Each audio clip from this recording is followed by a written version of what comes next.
Hello everybody, welcome back to another episode of this Q&A series. That's right, it hasn't died. You may have thought I completely forgot about this thing, but no, it was just there in the background. A lot of stuff got in the way, you know, the channel rebrand, the 8-year anniversary video, the new Let's Plays, and I was just waiting for some more questions to build up as well. So that's all done. We've got some questions to answer. Thank you very much for asking them. I've also got my obligatory cup of tea here. It is mostly empty and pretty cold.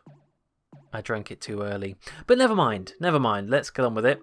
Before I do though, if you would like to ask your own question and submit your own one for a future episode, feel free to do so. There is a link in the description below to a Google form. Go to that Google form, fill out the form, leave your name so I can credit you, and I will answer your question if you have one in a future episode. And thank you if you do, because it's what keeps this series going. Let's get on to it then. First question is from The Fresh Prince of Lazytown. I've not seen that show. Maybe I should give it a try. Hello, Muckluck Sir. Oh, I'm a sir. I like the sound of that. Do you enjoy games you played when you were younger because of nostalgia, or because you think they are genuinely good games? Okay. So, because of nostalgia, or because they're good games? I think probably a bit of both. If we're referring to just my YouTube channel, hopefully I play good games for the most part. But that being said, I think the main attraction of my channel for most people watching is inherently based in nostalgia. You wouldn't believe the amount of comments I get on Destroy All Humans 2 videos, which say something along the lines of, "Oh my god, I remember playing this game when I was 12 back in the day," or "Oh wow, it's been so long since I played this game," or "Oh, they made a sequel, I didn't realise that sort of thing. So I think a lot of people come to watch the games for that sort of rose-tinted view back into their childhood, where things were so much simpler. You know, they didn't have loads of school exams to worry about, or jobs, or rent, or bills, or relationships, unless you were a very mature child. But yeah, I think that has a big thing to do with it. And you know, I like going back to play old games like that because it does remind me. One of the things I'm most looking forward to, Crash Team Racing, which is being remade. What's it called now? Refueled or something? Anyway, it's coming out soon. That's going to heavily be tied to my nostalgia for that game, playing it with my friend back when I was 10, doing the stupid battle mode of each other over and over and over again. I can remember the course, I can remember the items, I can remember everything. And that being said though, Crash Team Racing was a darn good game as well. So I do think it is both. To be honest, I've probably forgot all the bad games I've played when I was younger. So I don't play them, and I can't ever say it's because of nostalgia only, because yeah, that's it. I really only remember the good games I played from when I was younger. Games like Time Splitters and GoldenEye and oh god, what other ones are there? There's so many, and now I'm on the spot and I can't think of any. Arguably, even The Simpsons Hit and Run, which I know is not the best game, but for a kind of movie license tie-in game, it did a pretty good job of bringing Springfield to life. So that one is nostalgia, and yeah, it's all intermingled, I'd say, which I think is probably the best way to have it, because that way I actually am a bit more passionate and I care a bit more about the games I'm playing. Not always the case. Sometimes I like to do completely blind Let's Plays, but for the most part, I think it is to do with nostalgia, and I try to pick good games to play. But yeah, there you go. That was a long, windy answer to that question. Thank you very much, Fresh Prince. Looking forward to seeing you in the Aladdin remake. Next up is a question from Larry. Do you use Audacity for voiceover recordings, or just let Elgato do its thing? I recently just started using Audacity, and so far the sound quality exceeds what Elgato can currently offer. My theory is that Elgato compresses the voice audio a little too much, making it very unwieldy and finicky in editing. Yes, I do. I use Audacity wherever possible because it is probably the highest quality sound capturing I can get. It's uncompressed, and then you can submit. You can export it even as loads of different versions and formats and outputs and whatever. So yeah, and I do know what you're talking about with the Elgato. The Elgato doesn't have very good voice capture, and I've found that out when I live streamed. Now, obviously, live streaming might mess things up as well because you're, uploading it at the same time as playing. But yeah, when I did live streams on the PS2 or the PlayStation, and I had to use the Elgato inbuilt software, the audio quality was pretty bad. So definitely stick to Audacity where you can. For things like Minecraft, I find that OBS does a pretty good job. OBS does the video and the audio together. But for something like Monkey Island, which I'm playing right now, I would usually do the audio separate. So I'd have the audio of the game recorded on OBS, and then I'd do my own voiceover recording on Audacity so I can edit it a bit more and, get rid of background noise and stuff. So yeah, that's hopefully useful. And bearing in mind, these questions are actually from, oh god, Larry, you asked that question on the 1st of November 2018. I'm sorry. It's taken me a while. It's taken me a while to get around to this. I hope that helped. Next question is from Dynasty. Their question is, love to know what your favourite point-and-click game that you've played. I love your playthrough of Indiana Jones after watching all of your point-and-click Let's Plays. Keep up what you're doing. I always look forward to your point-and-click adventures. Oh, well, thank you very much, Dynasty. That's very kind words. And since we asked that question back in November, that was the 2nd of November, yeah, I'm sure you're pleased to see that I've started doing Monkey Island 5 effectively. So I hope you're enjoying that. So what is my favourite point and click that I've played so far? Well, I've played quite a few now. Let's actually get some lists going, shall we? Let's think. There was Beneath a Still... Actually, before that there was Indiana Jones and the Fate of Atlantis, obviously. Beneath a Still Sky. The Dig. All the Monkey Island games. So we're up to 4 I've finished now. So what's that, 7? Day of the Tentacle. Back to the Future. There's a lot. Man, that's 9. This Monkey Island, Tales of Monkey Island will be my 10th, I think, unless I've missed any. Don't think I have, though. Out of all those, I think my favourite probably has to be one of the Monkey Islands. It's just unavoidable, isn't it? There's a reason why I keep going back to them. They are classics. But which one? Oh, that's the difficult question. I think it's got to be one of the first 2. The remastered editions were really nice, and they were faithful, but they were, pretty to look at, and the sound was great. And I think I'm going to have to probably go with probably the first Monkey Island. I don't know. It's just great. It's just great. A close second would actually be. I really like the Dig as well, though. Oh, this is really hard. I was going to say I really like Back to the Future, the Telltale game, because not so much for the game itself. Well, the gameplay was okay, the puzzles were alright, but every now and then it was a bit wonky animation and whatever. The thing I really liked about that game is that they did a really good job naturally continuing the story of Back to the Future post Back to the Future 3. It kind of felt like a natural extension to the storyline and what the characters would do. And they even got Christopher Lloyd and a cameo by Michael J. Fox, which was really nice to see. So that would be a close second, I suppose. But yeah, then you got things like the music of the Dig, which I really loved, and Indiana Jones. I love it. Oh, that's it. I'm going to stop. Let's say the first Monkey Island, but there are plenty others. They're all good. That's why I love point-and-click games. They're just great. Thank you for the question and the kind words, Dynasty. Next question is from Tom22, fellow member of the JFS and YouTuber himself. His question is... Oh, my screen's just turned off as I said that. There we go. His question is, have I ever thought about reviewing games? Ooh, reviewing games. That's a tricky thing. Honestly, no.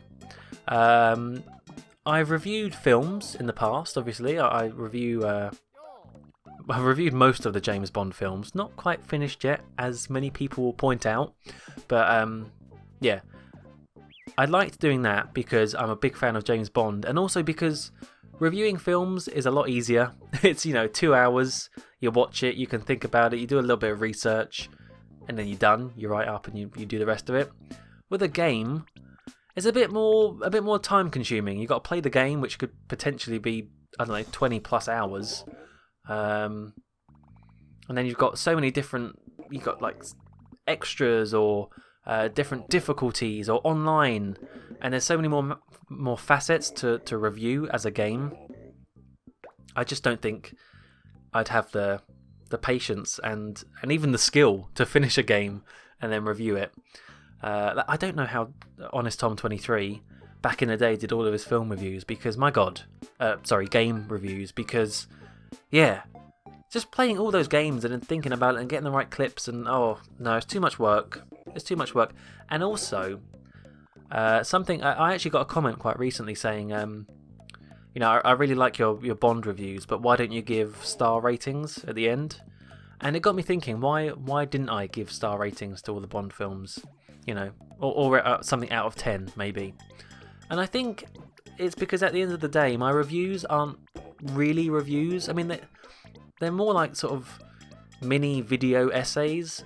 And although I am talking about good things and bad things, I'm not there to sort of, how do I word this? I'm not there to inform you on like, you should watch this or you shouldn't watch this. I'm just sort of telling you my opinion.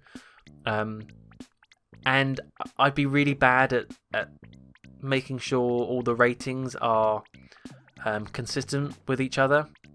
That's the thing, is if you start doing some things out of 5, then you've got to make sure that whatever you gave 5 out of 5 really is the best, because then if you find something else that is also good but not quite, and it's, is that a 4 out of 5 then, or is that anyway, you get the point. Like, I'd be really bad at juggling the actual ratings, and I think it's just too big a project for me to deal with reviewing games. I'll leave that to people who are actually good at games, and I'll just watch them instead.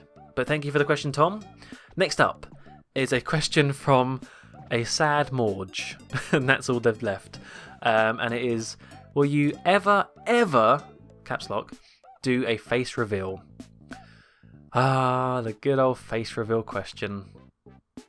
There's always one.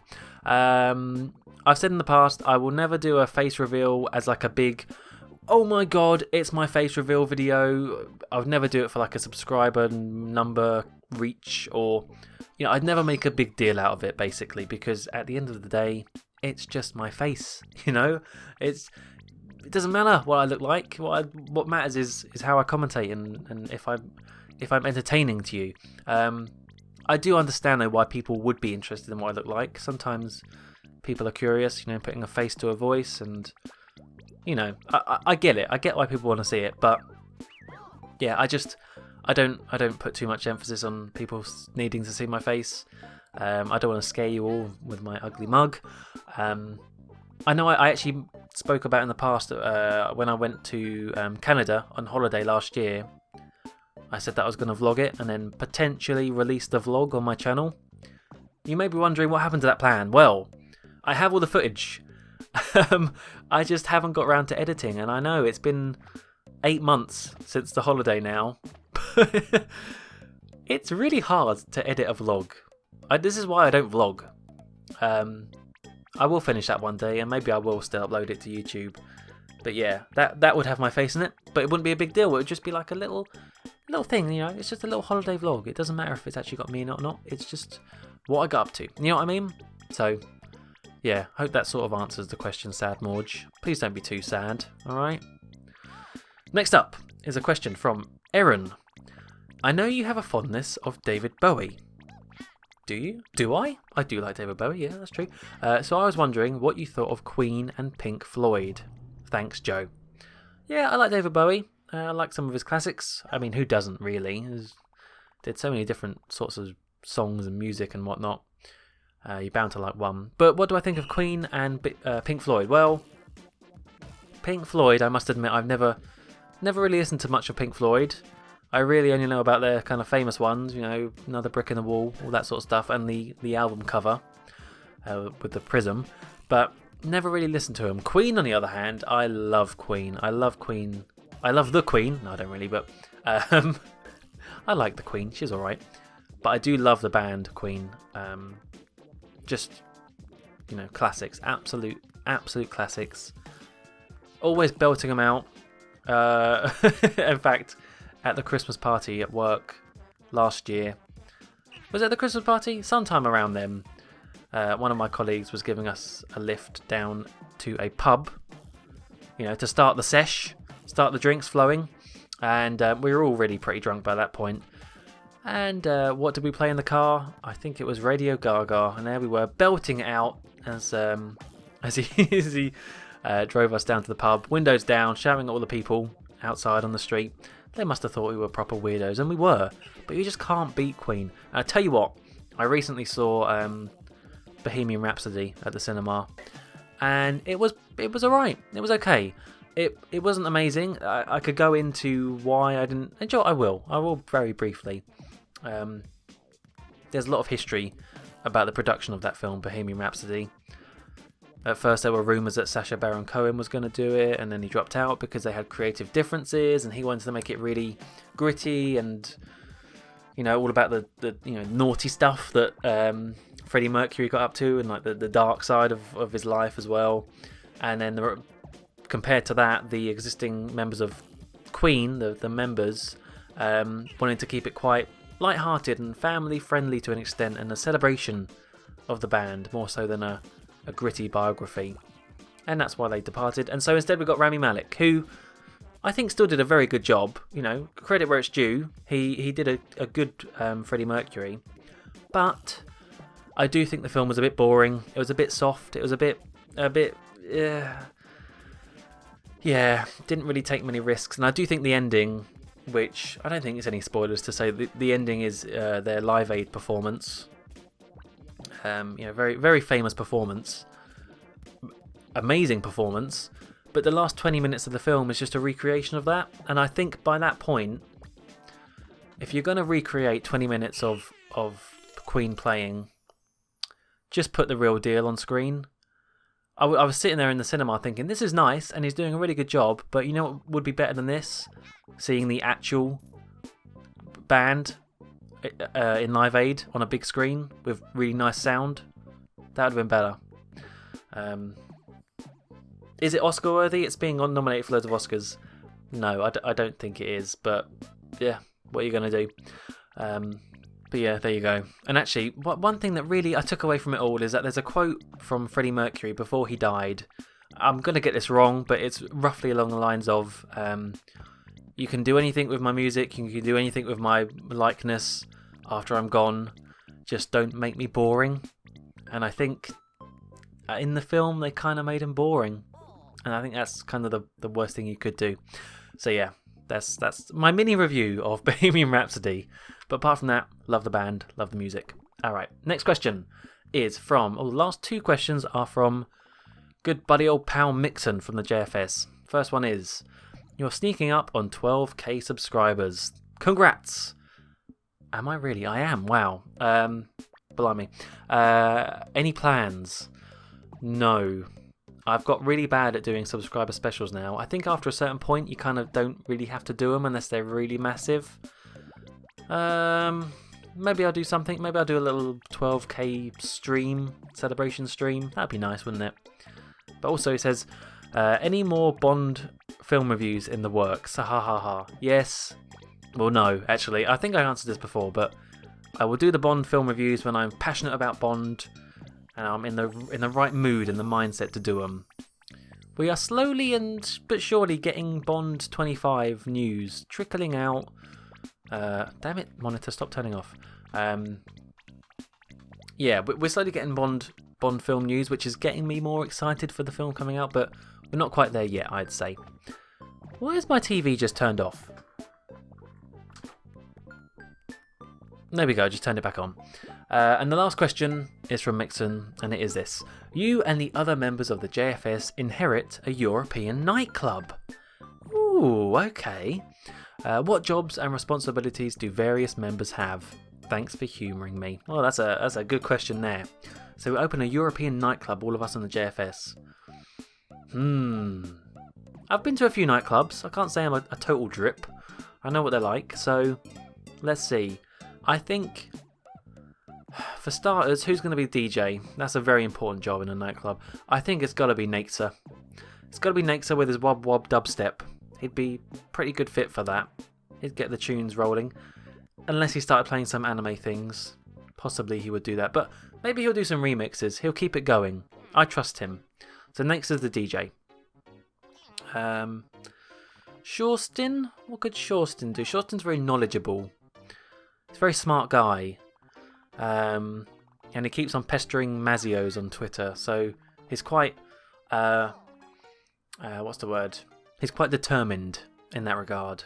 So I think he'd make for a good manager. I think he'd be a good nightclub manager. You know, sorting out some of the business, making smart decisions, business decisions. Yeah, I'll give Shorstin that job. Asus, what could Asus do? Asus is very social. He can make a chat with anyone. I feel like he can make good small talk. Very good at asking questions and stuff. So I think he would be the promoter. He'd be the guy on the street giving out flyers. Hey, have you heard this new club? I don't know what the name is. Someone will have to come up with the name for me. You heard this new club? Come and have a go. Here's a free shot for you if you do. Come in. Yeah, you know, free cloakroom, free queue jump. He'd be good at that. He'd get people's interest.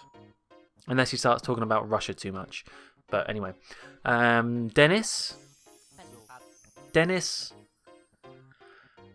to be the bouncer.